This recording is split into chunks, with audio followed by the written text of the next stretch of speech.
Myanmar's military crackdown is becoming increasingly deadly. An estimated 500 people have been killed since the military coup started nearly 2 months ago. For weeks now, thousands of pro-democracy activists have taken to the streets to protest the military's seizure of power. The UN is calling on Myanmar's generals to stop the violence against them. Saturday was the bloodiest day so far, with 141 people killed, including children, according to a human rights watchdog group. The Canadian government condemned the coup and imposed sanctions on military officials in Myanmar. What more can the international community do? Let's turn now to Bob Rae. He's Canada's ambassador to the UN. He's with us from New York. Hi, Ambassador Rae. Good to see you as always. Thank you for making the time. Thank you very much, Vashi. Good to be with you. What is your sense, and I should point out to our audience, many of whom know already, you were our special envoy to Myanmar during the Rohingya crisis, so you know the region really well. What, from your perspective, is behind the escalation in violence? What do we need to know about that? Well, I think the regime is becoming increasingly desperate. I think it's a sign of desperation. I mean, their brutality is not new. Anyone who studies the Tatmadaw would know that they will stop at virtually nothing to hold on to power. And I think they realized that they were at risk of losing their dominance because of the relative popularity of Aung San Suu Kyi, and are now conducting themselves in the most dangerous and appalling way. And as these things always happen, it's many times it's the unintended consequences. It's the added effect of the extent to which now they have convinced, I think, billions of people watching, and all of this is now in public. For much of their lives, the Tatmadaw had the advantage of secrecy, had the advantage of an incredible isolation in Myanmar. That's all gone. And now their cruelty, I think, is being revealed for all the world to see. It's horrendous. And we are seeing various responses from countries. I just, for example, got into my inbox something off the wires that the U.S. State Department has ordered the departure of non-emergency U.S. government employees and their families in Myanmar. What kind of presence does Canada have? Can you tell us anything about what this country is considering? Well, we have a mission in Yangon, a diplomatic mission, led by our ambassador, Francois Lafreniere, who's a very, very excellent diplomat, and his very dedicated team. They are staying, but I think family and others may be moving. We don't tend to make a big deal about this when it happens. The ambassador has the authority to make those kinds of decisions on the ground.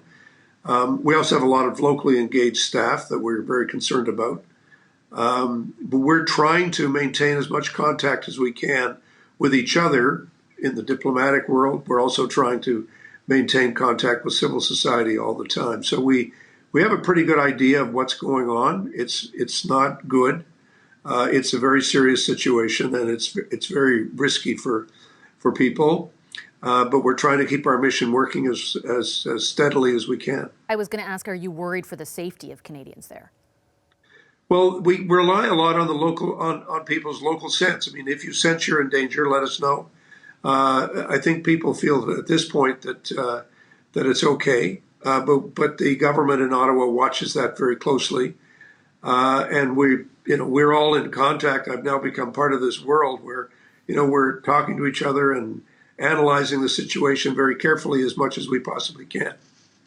And when it comes to actions that various countries can take, I know that Canada sanctioned 9 military officials in the weeks immediately following the coup. Recently, the U.S. and other countries sanctioned as well, but recently the U.S. has basically cut off the trading relationship. What's your advice when it comes to, if the government asks, what the next steps should be? Like, how can we escalate our response in response to the escalation of violence there? Well, what we do is really only works if it's coordinated with others. And we're talking all the time with others about what they're doing, how they're doing it, how effective it's proving to be, what impact we think it will have. The challenge that we all face is that we don't hold all the cards. But then again, neither does the Tatmadaw. The Tatmadaw has problems. The first problem is public opinion. They don't have public opinion behind them. They don't have the people behind them. That's very obvious. That's very, very clear from everything that we're seeing. The ethnic communities which rim the center of the country are increasingly active. And that's why you had this terrible attack in Karen, which is in the eastern side of Myanmar, where people were strafed in their camp, in their IDP camp. And then they try to get out, and there's a whole issue with whether they can get into Thailand. But it's a very, very serious humanitarian situation. The economy is not functioning well, and it's causing a great deal of challenge and disruption. That's not good for a government. It's not good for a regime like the Tatmadaw, and they can't have it all their way. They have to understand that the situation is out of their control completely.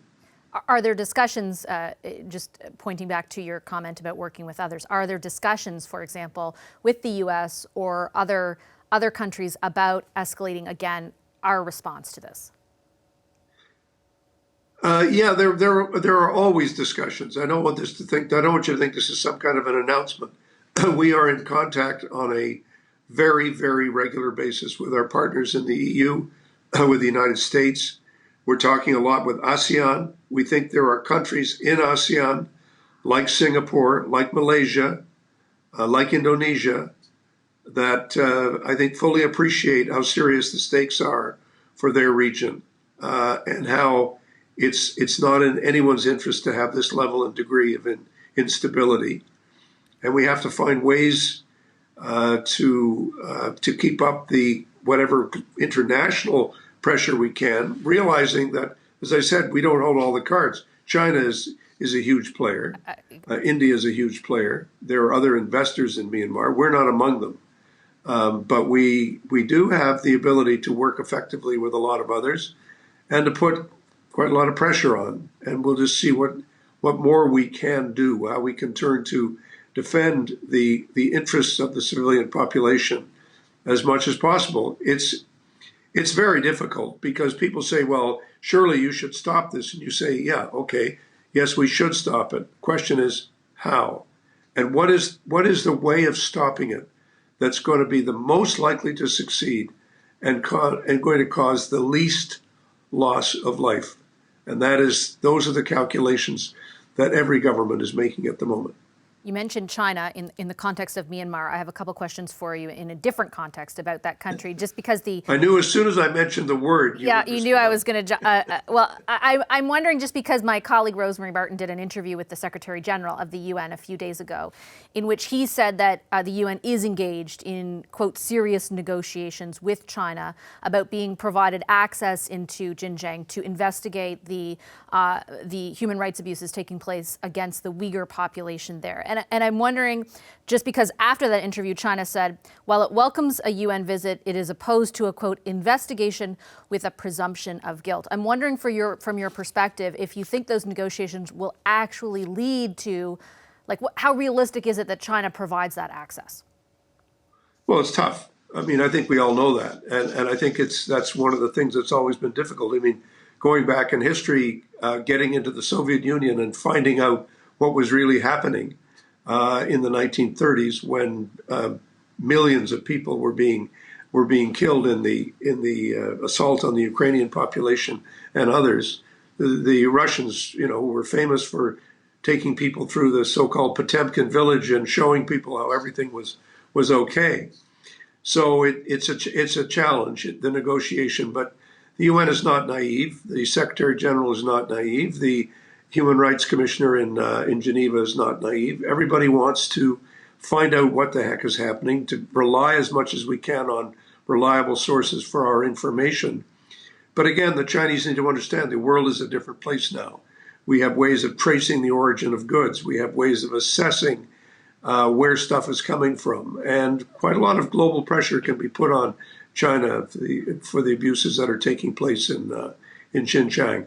It's slow, but it has to happen. And that pressure, I just have a minute left, but that pressure does seem to have increased over the last few weeks. You see it even in the way China is responding. A Chinese diplomat in Brazil, first of all, they levied sanctions against Michael Chong in a subcommittee here. And then, a diplomat tweeted out Prime Minister Justin Trudeau and called him a boy and, quote, running dog for the U.S., whose greatest achievement is ruining Canada-China relations.